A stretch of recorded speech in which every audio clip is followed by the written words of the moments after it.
Post this later on.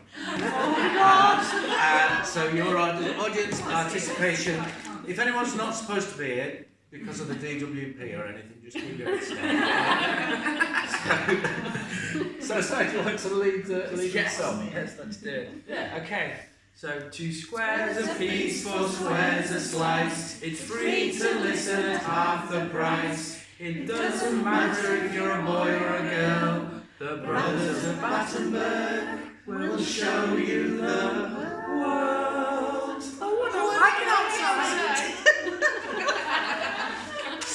So Pie the Poetry Guy. Hello, Mr. Sleep. Hello, have you had a good week? I've had a pretty good week, yeah. Yeah. Good week. It's been alright, actually, yeah. Bloody awful one. I know you have. All week. So we're here at Swift Ladies in the Odd Fellows. That's a bit of a sort of oxymoron, isn't it? So, we are the Odd Fellows. Swift Ladies and the Odd Fellows. Yeah. We are. Yeah. It's been a while since we've done one of them. It is, yeah. They seem a reasonably friendly group, though. Yes, I hope so. Yeah. So our square this week, we're only doing one. We are doing one. It's very unusual for us, isn't it? It is. We usually we set ourselves sort of time slots, don't we, and always overrun them. Yeah. Our square this week is Swift. Swift, yeah. Do you know what Swift stands for? Well, there are various meanings of the word Swift, haven't you? I've done. Usually, I do least preparation between the two, and that's true to form again. I have the biggest pad. He's always got the biggest pad. So you've done a bit of research. I have, yeah. Support for women, providing inspiration, friendship and training. Swift. Because when I invited you, you thought Swift Ladies was something completely different. Yeah, I was surprised how early we were starting, yeah. Or how long we were going to go on for, to be honest. I mean, You want to be careful. Well. They've got 316 members on Facebook, you know. Have they? That's fine. I'm not on Facebook much, so. No, you're not really, are you? No. As a podcaster, he's not on Facebook very much. What do you want to that one? Yeah, absolutely. There are also other meanings of Swift, though, aren't there? You thought of a few. Well, Go on, what you thought of? I'm not going to let you look at that. Swift. Well, there's swifts the birds, aren't there? Yeah. Which is a different kind of swift. And obviously swift in rapid movement. Yeah. Swift with something. And you have a swift one before you go home, don't you? The same vein. You do indeed, yeah. Swifts are from the order Apodiformes. Right. And Apodiformes are of the same family of birds as hummingbirds. Did you know that? So the swifts are, we're asking you to sing, really. We should have asked you to hum, really. And Apodidae means footless in Greek.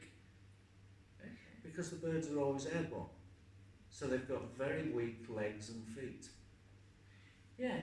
Although, did the ancient Greeks ever There's see birds that when are sort of taking that away from that sort of swift analogy, but yes, they've got pretty strong legs in here. Yeah. Well, there we go. Swift. Yeah, I mean, Swift Ladies, I guess, in this terms, is very much a support group for women, isn't it? Who are in business, and we're on the edges of that quite rightly. We can't really touch that, nor should we potentially, as white men, down with the patriarchy and all. So yeah. Are you trying to gain some sort of light here? I'm not at all. I'm just observing what it is. I'm giving my opinion. I mean, it's very interesting, isn't it, about Swift being an all-women's group?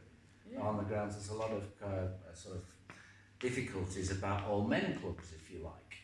Yes, but they go too far, don't they? There's still one around here. I can't remember. Val, were you talking about it? The Skipton ladies snooker player who plays in Cross Hills. And she can't actually play in the league because many of the clubs won't let her play on the snooker tables. Yeah. And as a result, what they said was that she could play those matches outside of her own team at clubs that allowed women. And that was a decision made in 2019. And that's just an absolute nonsense, isn't it? It is. It's outrageous. Absolutely outrageous. I mean, the other thing is Swift is a synonym. Yes. And in the thesaurus, or thesaurus. Yeah. Swift is breakneck.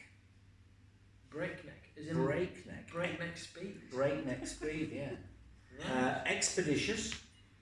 Okay. Fast, fleet, hell for leather, speedy, Good one. rapid, sudden.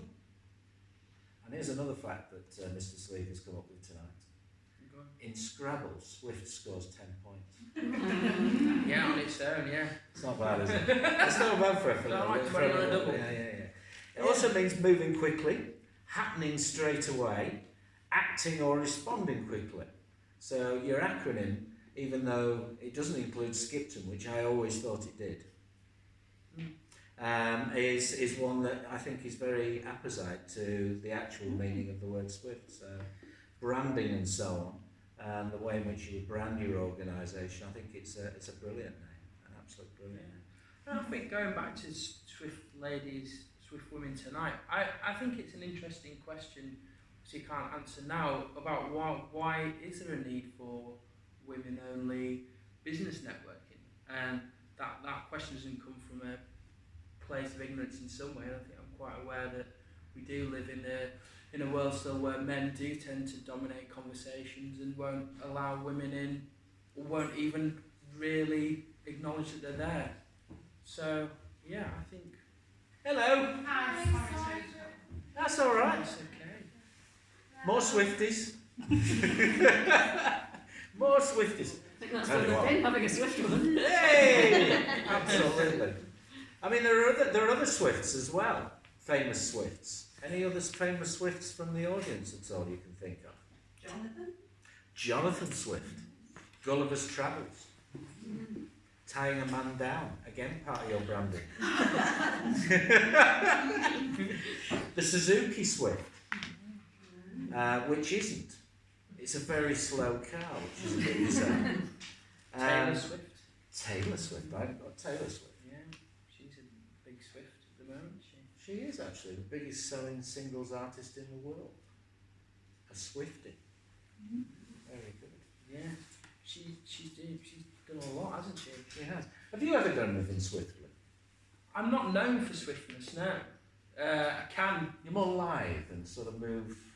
I'm with trying to get. purpose, I'm more consciously becoming faster in my moves. I've been told off for my snail's pace at times, so I'm like, okay, I arrived outside by the poacher guy's house at 5:55 today, saying I was going to pick him up before 6, and I got a text message that says, "I'm on my way." 9 minutes past 6 had probably come out. Yes. Yeah. Well, I forgot a couple of things. Yeah. Yes. I'm not. As I say, I'm not going to pretend to be the fastest man alive. I'm not. The other thing about Swifts that I've thought of recently is I go and play cricket with my son, and there are two types of birds on cricket grounds that are absolutely a joy to me. One is the red kites that are around here from the breeding programme at Howard House, and when men in white, well, women as well of course, but men mostly at the local cricket clubs come out in their whites, the red kites, they are the nosiest birds around. And they just come out and they start circling because they have no idea what these white blobs are down at the bottom. And sometimes I wonder whether they're about to sort of swoop down and pick one up or whatever, but yeah. And the other, of course, is the swifts. And watching a swift is a joy. And certainly it's one of my joys watching them at Thackley, where the cricket ground has a bank, and they just pick off the flies in the evening and so on and all. And they never touch down. It's just a wonderful thing to watch. They're no better, quite elegant, aren't they, swifts? Oh, they're beautiful to watch. Absolutely beautiful. Does anyone know the difference between a swift and a swallow? I'm never sure. But I'm pretty sure that it's swifts. I've been told that they're swifts at Thackley. And then, of course, there's it's the house martin. Is it the house martins? It's fairly similar as well, the way in which they fly. And yeah, so the birds, the swifts, are one of my real favourites. Yes. And the last time I come to Skipton, or one of the last times I came to Skipton, even though I used to live here a long time, did anyone see the murmurations at the top of Ravenswood? Were they swifts? I thought they were starlings. They are starlings, yeah. Okay. I would love to see 150,000 Swifts, though, wouldn't you? Yeah. That would be fantastic. That'd be fantastic. They'd throw all these shapes. It would just be fantastic. Yes, they would indeed. Nice one. So is that Swifts covered? Well, I think so, in some form or another, yeah. And Swifties? And Swifties, having a Swift one. That's something that's dying out of fashion, isn't it, as well? Having a Swift one before you go home. A cup of tea. With who? Which is fine. We always have a Swift one before we go home. But, do we? I don't drink. Really. I don't. I mean, maybe me then. Yes. You're that drunk you think I'm with you still. Maybe me. But I don't have a Swift one, really. I think drinking's going down on the whole, isn't it? Less people drink. But I don't drink. I don't drink as much. I think it's the kids that let us down. I know you're really annoyed by it, aren't you? I'm really annoyed by it. I mean, the 18 to 24 group, which my eldest son is about to go into, since 2000, they drink half as much. They take half as many drugs. Because it costs twice as much. Teenage pregnancies are down 70%. What's the matter with them? Bloody useless are you today? Yeah. Although you could argue there's too many people on the planet as it is in some ways. So, what do you want, more of them? Perhaps they're all staying in to watch the podcast. We can only hope. We can only hope. Right, Fella Bob. I've got my poem, haven't I? Yeah, we're going to have Side do his poem, but then we'd like a square from you lot, if that's all right. Yes. So Side the poetry guy, has prepared a poem on Swift for you. Yes. So here we go. Swift business ladies, Swift women, the never-ending network. Blink and you'll miss 'em. I know you can't chat too long. You've got a trade to apply, got an order on, and emails to reply. The business world needs guts and grind, and we can find this amongst the Pennines. From Skipton to Keighley, towards the cities and up the dales. If you're in business, you're sure to have tales. Never a dull moment, but you didn't want the quiet life. Gone are the days of the housebound wife. So Swift women, Swift ladies, a core part of the Yorkshire matriarchy. I applaud your courage and your belief in being above the sires and sarky. Keep being swift, don't be caught on the hoof. The fact that you're here is now living proof that something is still driving you out of bed and out the door, onto the computer even though your head is sore. This may be a man's world still, but there is a woman's sky that is getting brighter the harder you try. Thank you. That's very good. Wow. Nice one. Nice one.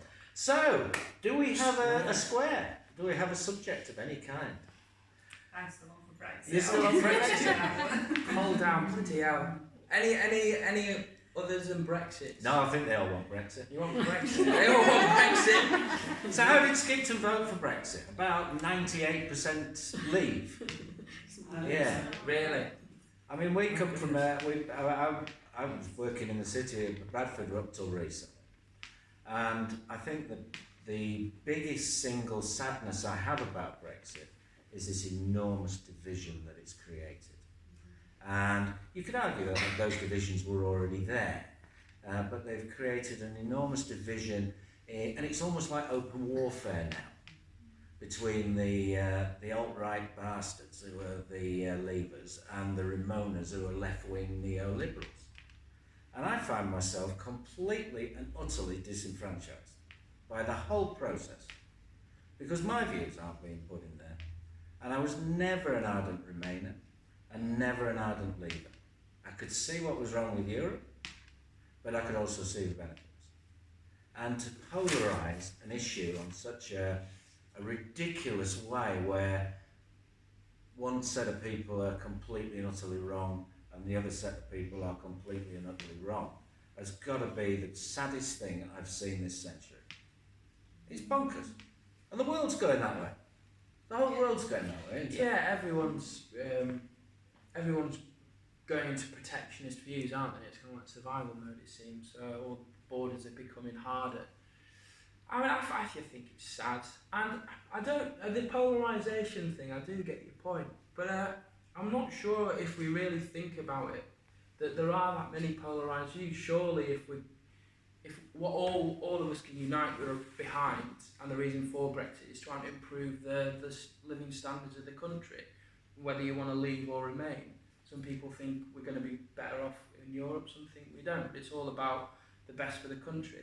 Saying that, I believe that the country is so split up, although obviously Brexit is just as much about generational points of view as it is about geographical ones.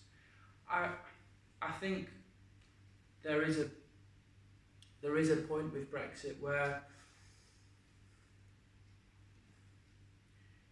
you have to be careful what you say about Brexit, don't you? Yeah, I've lost my trail of thought.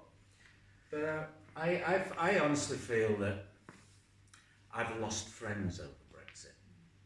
That's the honest truth. I can't talk to my father. My mother annoys me over it.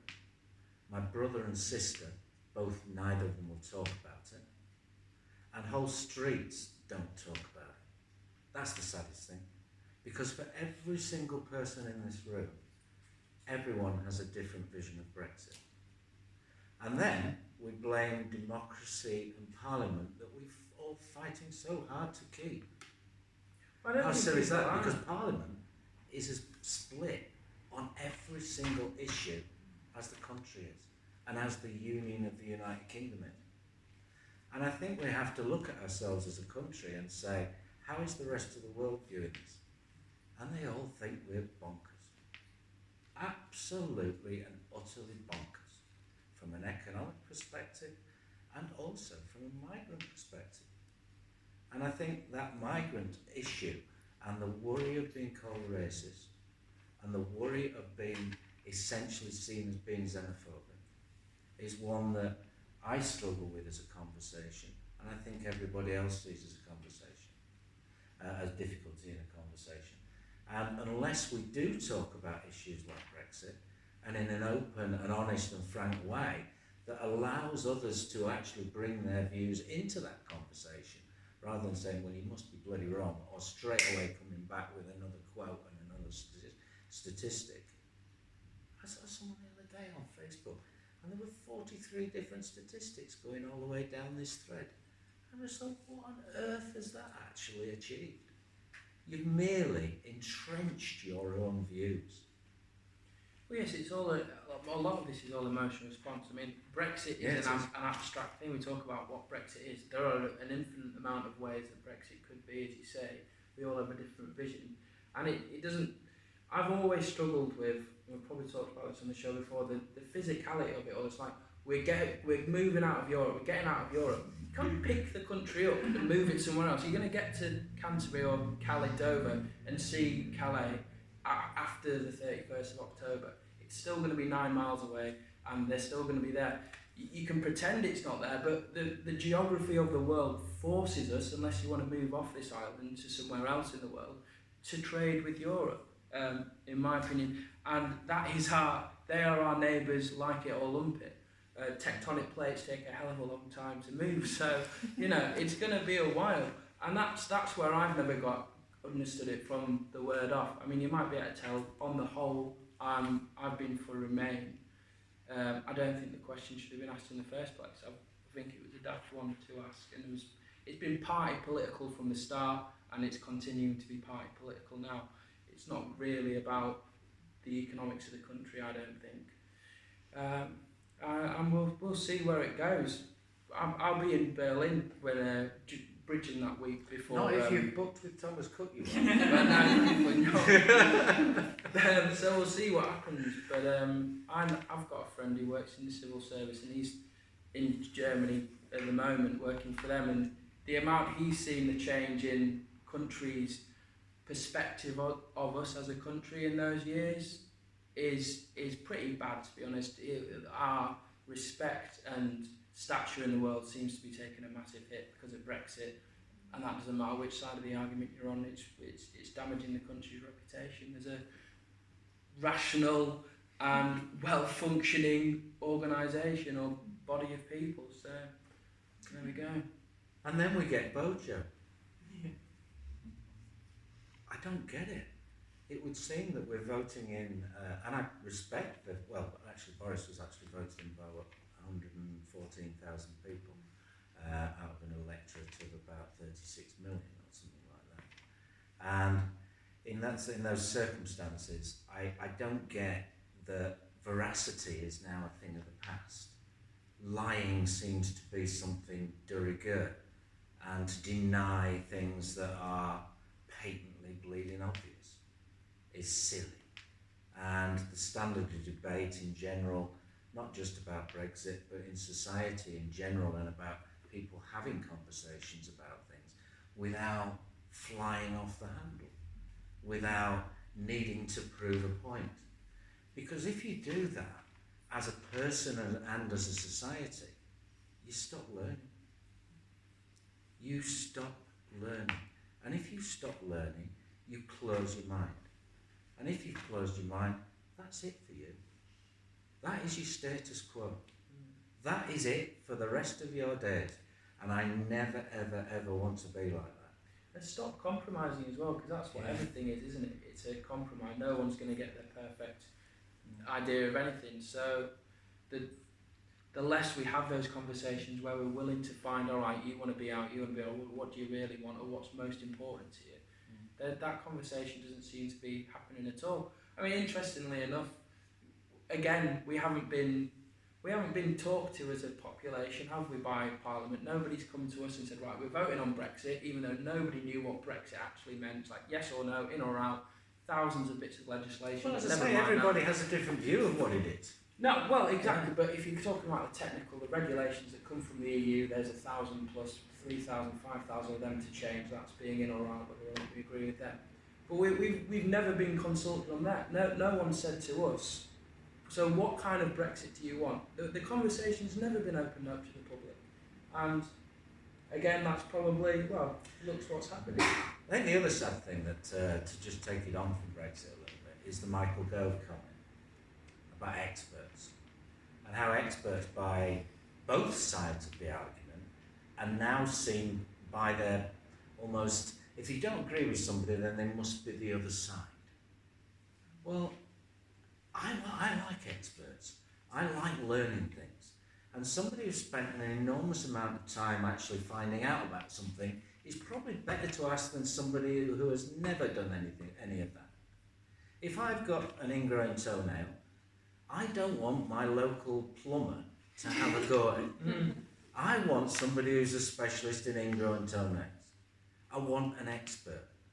And the same comes when it is about running a country.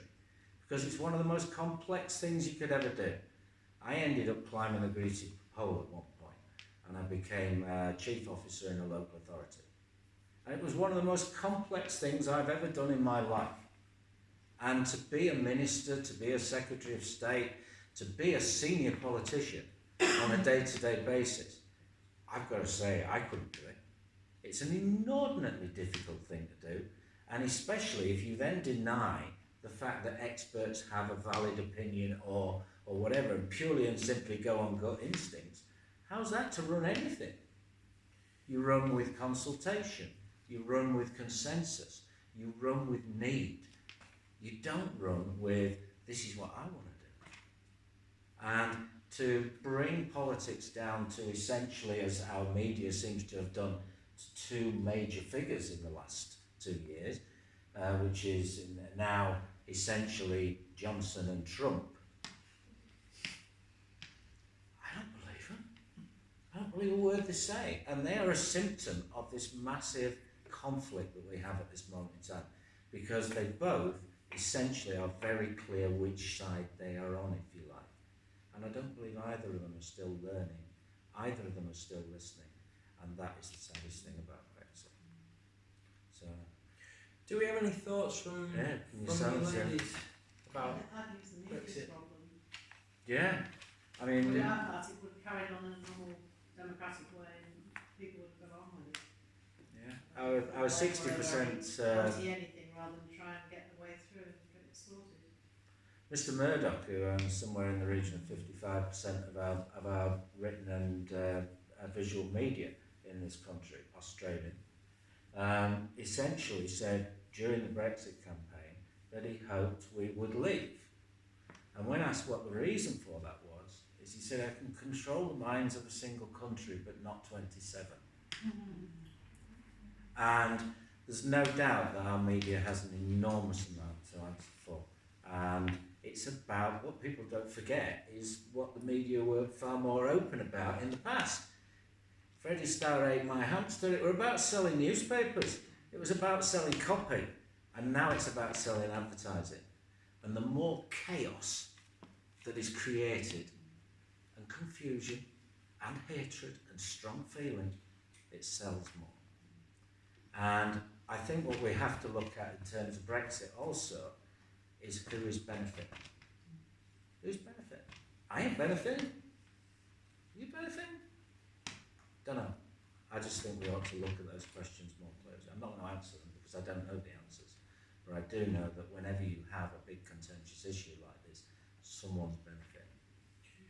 Anybody else want to say anything? Well, I think we didn't actually vote for a Brexit. It was leave or remain. Brexit wasn't even thought about until the word Brexit didn't even exist till after we'd got the results. So nobody voted for Brexit. Everybody voted leave or remain. So maybe they ought to go back to the public and say, what sort of Brexit do you want? Because nobody actually voted for a Brexit at all. And I suppose that worry that people wouldn't necessarily have the same opinion again, as polarised opinion on the Leave side, to essentially unite behind the no deal scenario. And crikey, no deal. That'd be an interesting one.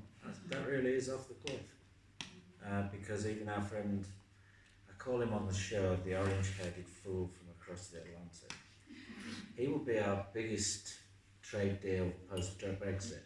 And they're talking in terms of, not the headlines about the NHS or whatever, but they're talking between 3 and 7 years for that trade deal to actually be put in. And in a business, as you know, can you imagine not trading for 3 to 7 years properly?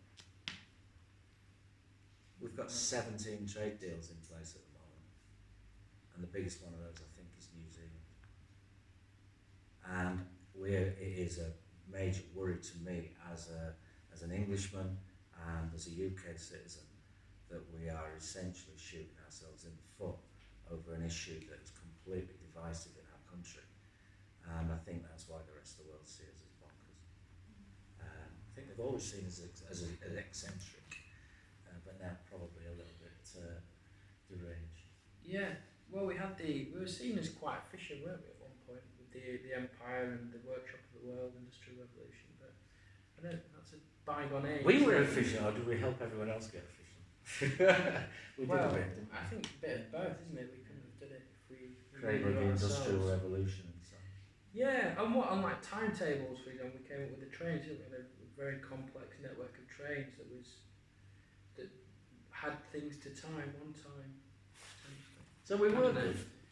Perhaps we still are. I think we still are, and I think as a country and as a nation, we have a lot to offer the world. The problem is we're probably going to have to go cap in hand, and that's never a good business place to be. From a businessman's perspective, the economic arguments are very difficult because if we go with no deal, we've got nothing to actually offer. And from a perspective of size of economies and so on, our borrowing potential is going to be through the floor. So in terms of being able to trade in the way in which we've previously traded, I think the world will, as we would, probably take advantage. Yeah, and there's a nonsense about trying to go on about the way we were earning, because that's gone anyway. I mean, the coal mines, the steel industry, whatever. The empire, what the empire was built on, is dead industries, or we're massively outcompeted throughout the world. So we have to reinvent ourselves. I mean, I don't personally believe in a United Kingdom anyway. Potentially, I don't see the point in that. I mean, revolution. Well, what's the difference between Skipton to London and London to Brussels? I mean, it's exactly the same arguments for getting out of Westminster and taking central power from them than it is coming out of the EU and taking central power from there. If you take the argument to its logical conclusion, then you have much more local autonomy for places like Craven or Yorkshire, the north, the south, Scotland. That's People's Republic of Swift. Any more thoughts from the When audience? I was in India, actually, just to touch on the point that you made, I was quite interested when I've been travelling to find out how does Britain look at the moment from the outside. And and the yoga teacher was an amazing man. His comment was that we are in a deep psychological crisis. And then another comment he made, which was quite interesting, was he said one of the fundamental problems with democracy is anybody can stand and be voted for, because that is what democracy is. But then you get any old fool being voted into power. He said you'd be better off having a dictatorship where somebody's recruited to be able to do the job well. Yeah, I agree with that. I absolutely. I remember an ex of mine was a childcare social worker, and essentially the childcare social work system is full of people who abuse children, who probably would not be the best people to be childcare social workers. So you're absolutely right in that analogy. Brexit. Did we get away with Brexit? We actually have a square at the moment that we're doing on the podcast, which is for and against, and we were going to do Brexit, weren't we? I was going to go for leaving, and you were going to be a Remainer, weren't you? Yeah, it was potentially, yeah. So we may well still do that. Yeah. So starting a conversation. That's what we do with the show. And as a podcast, we have a loyal listener. Thank you, Val. Now we've not really pushed it in the same way perhaps that the marketeers would expect us to do. It's in its infancy. Yeah. It's actually quite a difficult thing to do if you essentially are unprepared for at least half the show. But it does bring out those intrinsic views and feelings about something which are not necessarily based in fact, but start that conversation. Because if you bring feeling to something, then essentially you're much more likely to engage the people that are around you. And what we'd like to do is start to open up one of the squares to local businesses around the area to add value to what we're doing and make it valuable to others. So this is what Val was talking about before. If one of you ladies in your business would like to be represented on the show, that the door's open for that. And we don't like to sell things. It's not a show that sells anything. It's about conversations, and it's about authenticity or passion about something. So we don't ask people to bring a square that is their business. You can't just talk about your business for 10 minutes or get us to talk about your business for 10 minutes. It's got to be something about your business, about why you're passionate about the business, which I think is better anyway, because you're talking with passion about the reason you're in business, not the actual business itself. And so that's one of the ideas we're playing with. Marketeers might be quite interested in this. There's two, isn't there? One on the front. I do some social media marketing. Yeah. I mean, essentially, what we would be influencers, if you like. Yeah. People who would endorse. But the problem is, at this moment in time, we don't have a massive social media following, because both of us are rubbish at social media. We're also business partners as well. On the grounds, we're opening a cafe come art gallery come creative art space in Queensbury at the Blackdyke Mill at the moment, which will be called the Mess. Yeah. And that's taken up quite a bit of time recently. But hopefully this is our new season of BoB, so hopefully we'll be doing a few more. And we're looking to sort of include much of what we've learned through BoB and the way in which social media has assisted in that within that business. So it's had a good knock-on effect for us, if you like. And it's certainly something that we're going to continue with. Right. Is it all right if I go off on a tangent? Yeah. Is that all right? Yeah? Well, originally, Val invited me because despite my looks in my custard and pink, I am actually a qualified business consultant. I was Bradford Chamber of Commerce's chief business consultant for 5 years, and essentially I've been in business for about 47 years now. I know. Since I went to the big school, because my first business was about essentially buying and selling sweets at school. And I've always been acquisitive and very entrepreneurial in almost everything that I've done. And we're being very entrepreneurial at the moment, taking a bonkers risk on 12,000 square feet of derelict mill. But we're getting there, and it's an enormous challenge, and something that, from a business perspective, I find really uplifting. When you've got challenge in your businesses and so on, there's no doubt whatsoever that it is, you perhaps don't feel any more alive than that in so many ways. And I love business from that perspective. People say, well, you've had lots of businesses, you can't have been that successful. Well, the truth is, I've had 2 glorious failures where I learned an enormous amount, but 9 businesses that essentially have kept me going and provided an income and provided at various levels, to be fair. And the truth is that all businesses, your businesses here, are not measured in your turnover, are not measured in how much money you're going to make at the end of the year. Yes, of course, profit is sanity, turnover is vanity, very famous thing to say. But in terms of your actual business is a success if it is giving you what you want it to give you. And I'll give you an example of that. I used to contract for the new enterprise allowance contract in Bradford. I used to have that. And I had various people come through, and whatever I looked at when people come to see me as a business, I always look at the business person that's in front of me. Because your individual circumstances and your drives and your hopes for your business are what will make that business successful or not. And that's about viability. I had 2 people come through in the last sort of train of new enterprise allowance.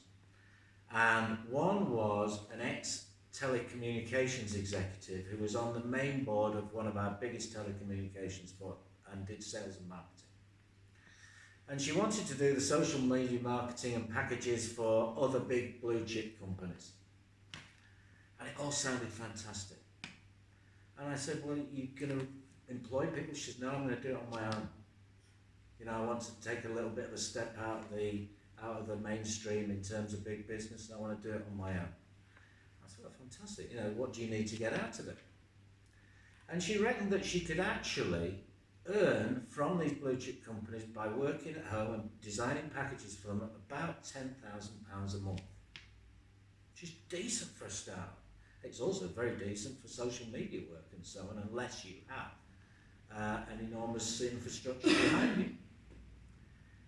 And I said, well, what do you need to get out of it for that? And she worked it out, and she actually had outgoings of £16,000 a month.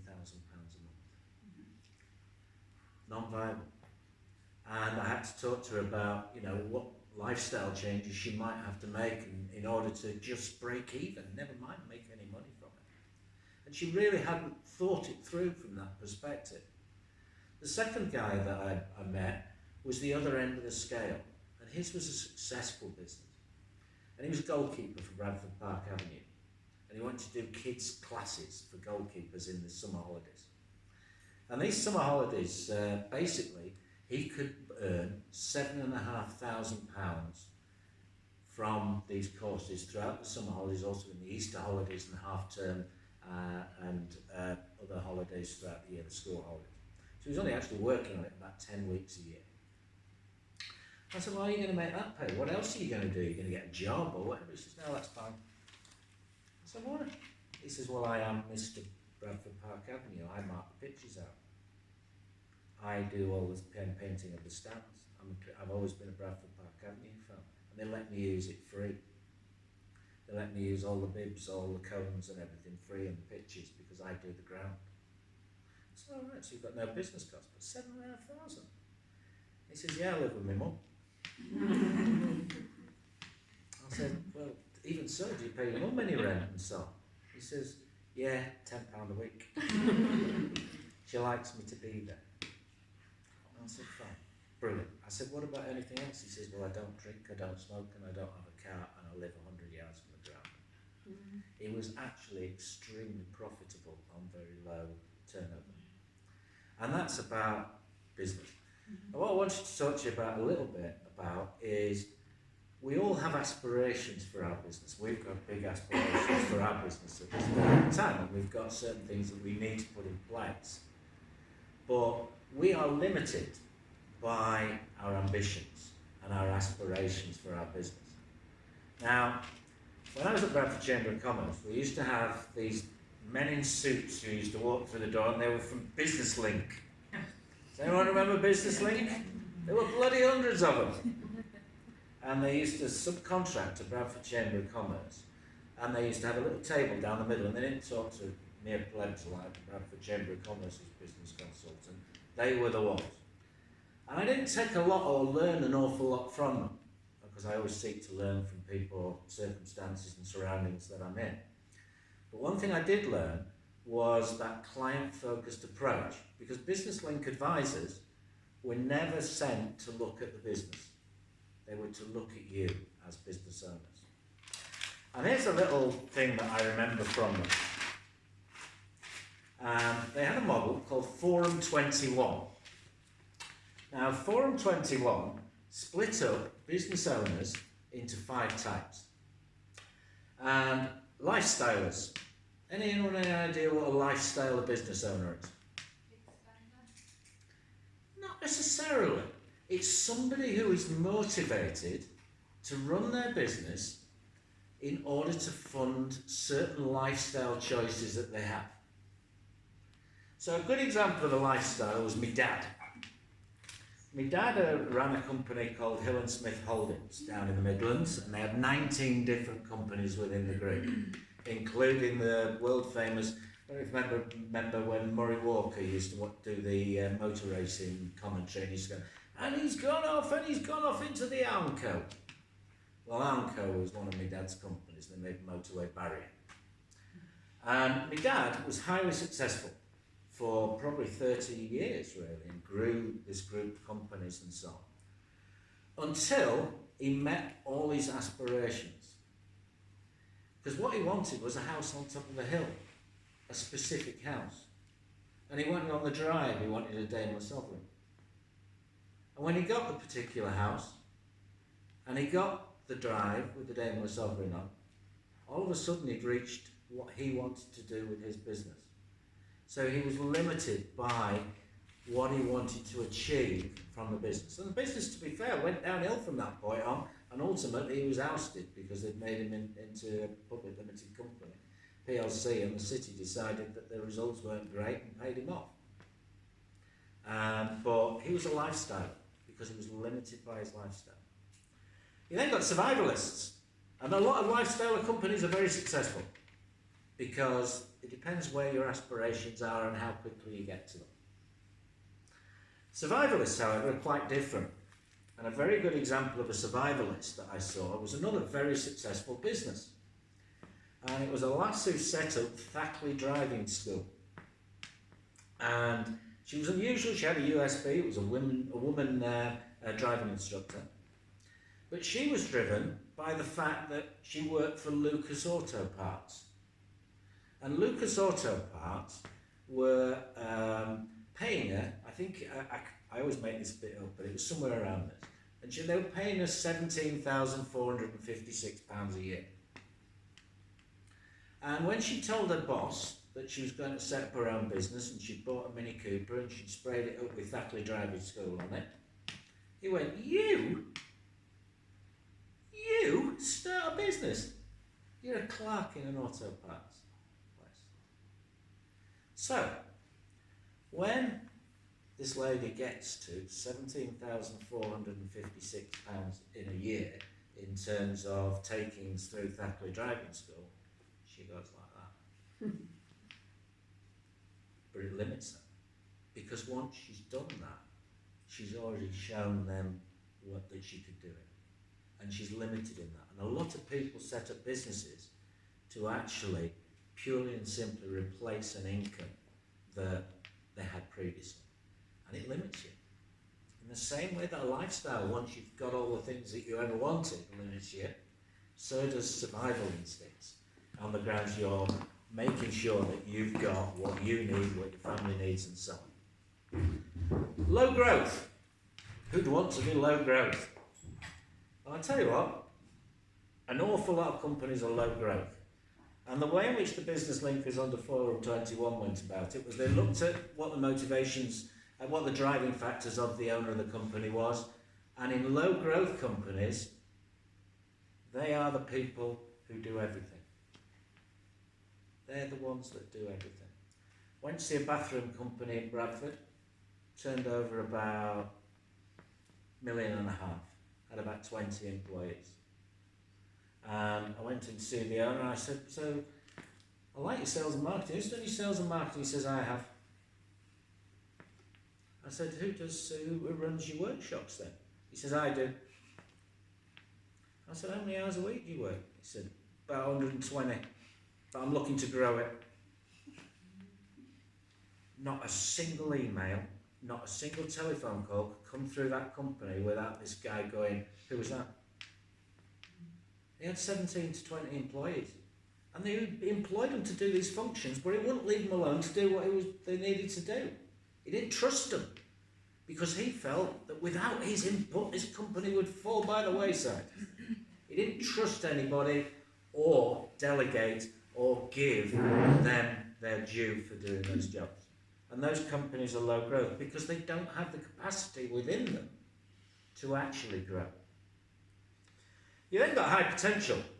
Who wouldn't want to be high potential? Well, from this model's perspective, high potential is those with an exit strategy. People who are driven largely by the building and growing of a business. Now, the best example I ever saw, and I always name drop at this point, is I was down at, does anyone know Bedworth Steps in Cornwall? The big rocks that are just fantastic, and the big cliffs that are about 300 or 400. There's a hotel on the top called Bedworth Steps Hotel, non-surprisingly. And I'd had a good year. And I went down there, I was on my own actually, because my family's from Cornwall. I was doing some sort of visiting down there. And in the bar was Steve Davis, the snooker player. And sadly, we both finished relationships fairly recently. And we were in the bar, and in the bar, we started talking, and just getting on. And this kid walks in, and he was 25. And he came in with his girlfriend or his wife, I'm not quite sure, and he went, buy everyone in the bar a drink. And the Bedworth Steps Hotel, I've got to tell you, is about £2,000 a week. So a round of drinks for that bar was probably 600, 700, 800 quid. And I said, no, it's all right, don't worry about it. You know, we're all fine, looking at this kid like, what's he trying to do? He says, no, I've had a good day. He says, I've sold my business. And the business he'd sold, he had started building when he was 20 years old. And he had a vision. High potential people are people who have vision and who see the market before anybody else does, if you like. And the market he'd seen was online betting. And as a computer expert, and one that knew a lot of other computer experts and code writers and so on, they came up with a platform that allowed people to bet online, that was secure, end-to-end encryption. And the company was called Bet365. Now that company now is worth somewhere between £6 to £7 billion. And he sold it for £28 million in 2001, I think it was. And it was essentially sold everything he'd ever made. So all the software and everything and all the licenses, he sold them along with them. And I said, well, you're 25, what are you going to do with all that? You're going to go and lie on a beach somewhere? He said, no. I've got another idea. And that's like the Elon Musk high potential individual, if you like. The guy who put together, Elon Musk, I don't know if you know much about his history, the guy who runs Tesla and who gets in the tabloids for all the wrong reasons at the moment. He started off by designing in his garage with his brother a travel guide that actually allowed you to pay online.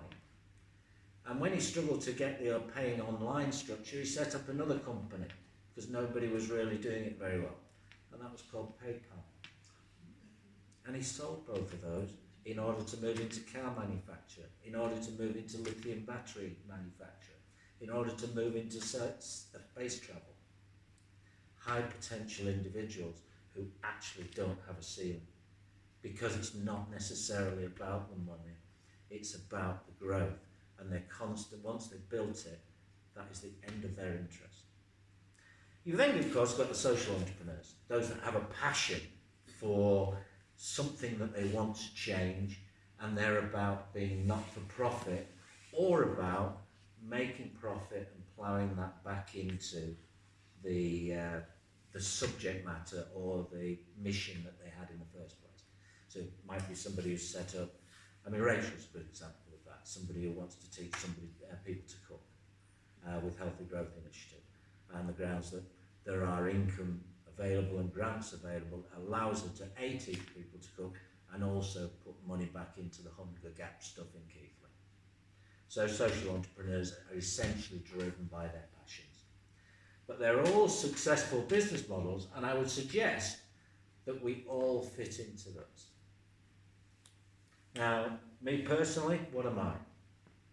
Sometimes I think probably on a Friday, I'm probably a bit of a survivalist. Where's my next £5 coming from or whatever?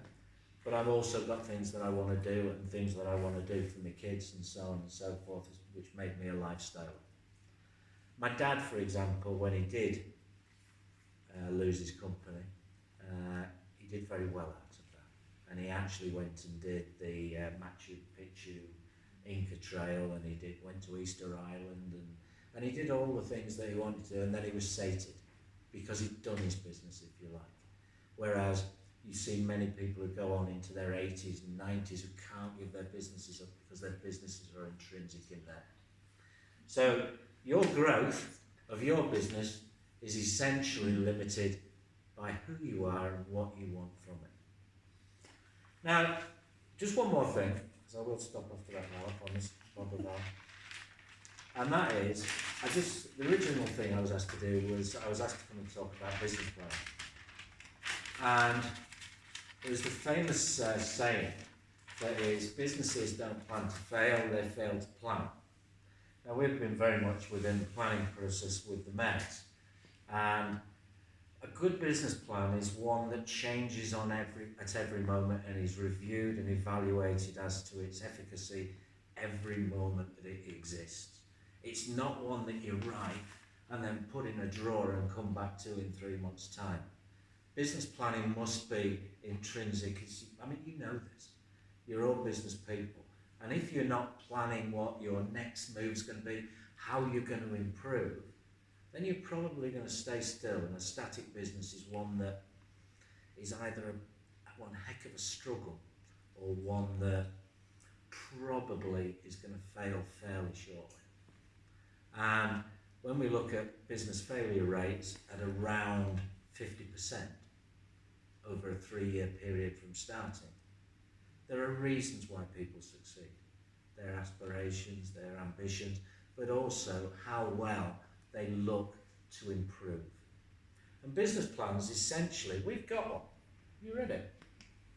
Yes, I have. Yeah. We've got a business plan, and it hasn't evolved that much recently, but what it has is it's informed the debate, if you like. And one thing I thought I'd just kind of look at very quickly is hopefully getting you and us to think about, we're at the startup phase at this moment in time, and we have to decide where we sit in the market. You marketeers will essentially be looking at where our market position is, if you like. And I think that's simplified better by looking at whatever you're providing, how do you want to provide it? Do you want to provide it better, cheaper, or best? Now, my advice to anybody who's starting a business is, go for best. And as my grandfather used to say, if you go for the moon, you'll hit the highest branches of the tree, which always seemed to hurt a little. If you go for the highest branches of the tree, then you will hit the lower limbs. And if you go for the little lower limbs, you'll probably sat on your ass for some time. He was a bit blunt, my grandfather, he was from Steelers. So better, cheaper or best would be in your business plan, deciding where your market position would be. And in order to do that, the market research is absolutely important. And I did hear there was 2 marketeers, but there's also 2 hypnotherapists here. Do you talk to each other? Yes. Do you? I'd be outside each other looking at the clients. We've had to do a lot of. I mean, where did you go with the mayors? We went to Salts Mill, didn't we? Yeah, we went to Salts Mill, we went to, what's it called up in Farsley? Sunnybank Mills, Sunnybank Mills. Thornton South Square. South Square. Looking at how other people are doing things. Every greasy spoon in Queensbury. That's been harsh. It's been really harsh. Yeah. We actually have a running commentary now, don't we? If we get an all-day breakfast or whatever. It's all day breakfast every time. Well, it's a good test of the cafe. That's what I'm Gotta telling get a you. good all-day breakfast. Mr. Sleek is becoming ever less sleek. So market research is absolutely important, but it's not just about your competitors. It's about your customers as well, and knowing your customers and knowing what they want.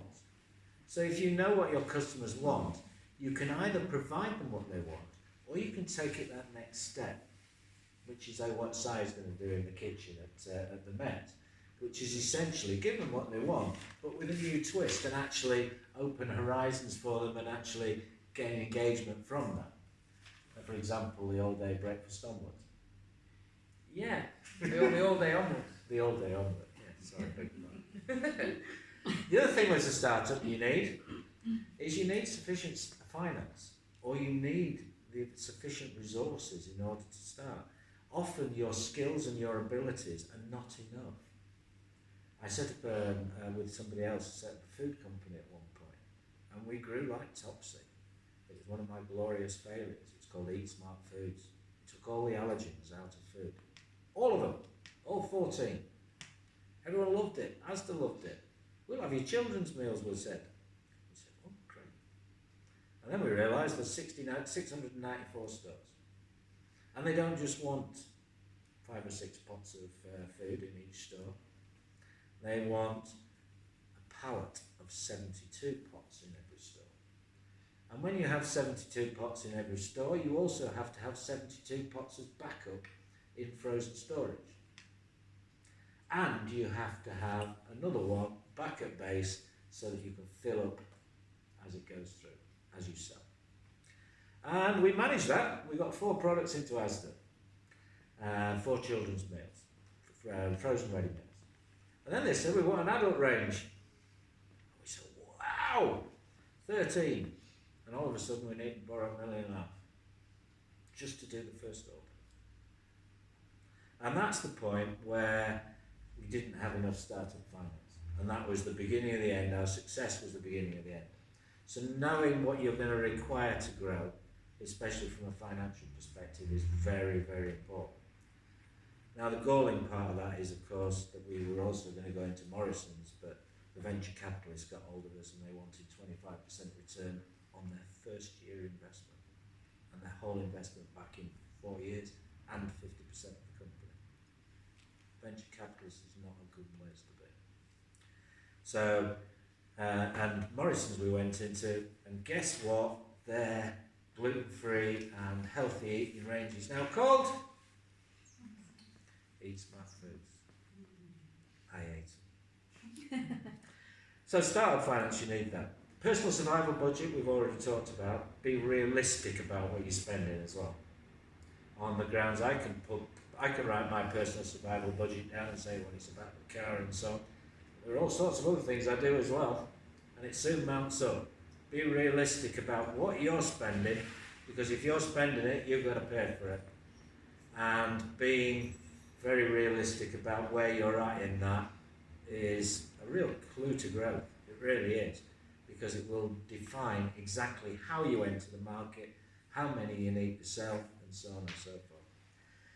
Last but not, well, one of the last not but not least, sales, marketing, PR. How are you going to engage? Is it through podcast and world famous influencers like us? Is it through social media pages? If it is, have you got the energy and the expertise to do it? Everyone seems to think they have. I ain't. I can't do it 6 times a day. I can't basically provide content over 6 or 7 platforms. because that's what it really means. And therefore the content is patchy, which is why our Battenberg has been patchy to some degree, and we're still very much learning the ropes. But you've got to look at exactly how you engage your customers. And it may be through doing consultation events, tastings, we're going to do tastings and so on. Everyone from Swift can have a free cup of coffee. Why not? Yeah. Yeah. They're not having an omelette, are they? No. Well, I Might do if you Let's come. not push them out of the market. So how you engage with your customers and so on, and where you sit in the market. For example, we're going to provide grade A freshly roasted coffee, because we feel that despite the fact it's a derelict mill in Queensbury, there is a market for that, and people do value things where the effort has been put in and the quality is there, and hopefully will be nice and friendly when they come through the door. As long as it's not too early. Yeah. We're not doing that. So. Financial management. Getting the back office right and really being clear within your business about taxation, what you're going to do with your profit, where your margins are, and most importantly, and this is something that a lot of businesses, especially small businesses, don't do enough of, and that is keeping control of costs. If you are looking constantly to increase sales, you often take your eye off the ball at the other end, and that is how much things are costing you. And you can often mean that you don't have to sell as many because you've cut your costs. And some of the most successful small businesses are those with a small cost base. And I would definitely say, look, yes, concentrate on your sales, but look at just as closely at what your cost base is. So knowing your customer margin. Personnel, who's working for you? Are they reflecting your brand? Are they reflecting you? I talked a few minutes ago about the bathroom guy and not trusting a single soul within his staff group. He had some great strengths in there, but he wasn't using them. Make sure you know what your strengths are, what your skill sets are within your company and within yourself. Be realistic about those, and if you need something that is actually going to make the tipping difference between doing really well and not so well, do the figures. See how much they have to earn. Bring them in on commission. Do whatever. We're currently looking at putting our marketing out for tender for 5% of gross online sales. We've already had bites like that. Now it would take a damn sight more than 5% of our time to do it properly or to do it to the level that they're doing it. We see it as an investment in our company. So knowing exactly what you're good at. And finally, growth strategy. Having a strategy, but also that exit strategy as well. And last but not least, if you are how many of you are single person businesses? What happens to you? Most important business person insurance is expensive. And often having the contingency of others and working together with others, even sort of perhaps working with the hypnotherapist across the road or whatever, and having some sort of arrangement, or marketing agencies talking to each other and so on, it increases your viability. It's not all about you. And the more crossovers you have in groups like this and in business per se, there's no doubt the more successful you'll be. Is that all right? That's lovely, Richard. Is that all right? Thank you. I can only do another 4.5 hours. No, I can't take any more. I can't take any more. I think what we're saying is we're in business too. I have every respect for anybody who gets out of bed every morning in order to fulfill their business aims and objectives. Some of us will be doing better than others. We'll all be at different times in our business lives. But good luck to all of you, because I wouldn't miss self-employment for the world, and I've got the feeling most of you wouldn't either. And to enjoy your business and have fun is another big driver that will make you successful.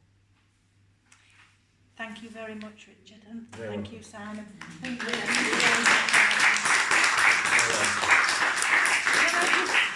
Can I just say, Simon, would you send me that lovely poem, please? Yes, no problem. Fantastic.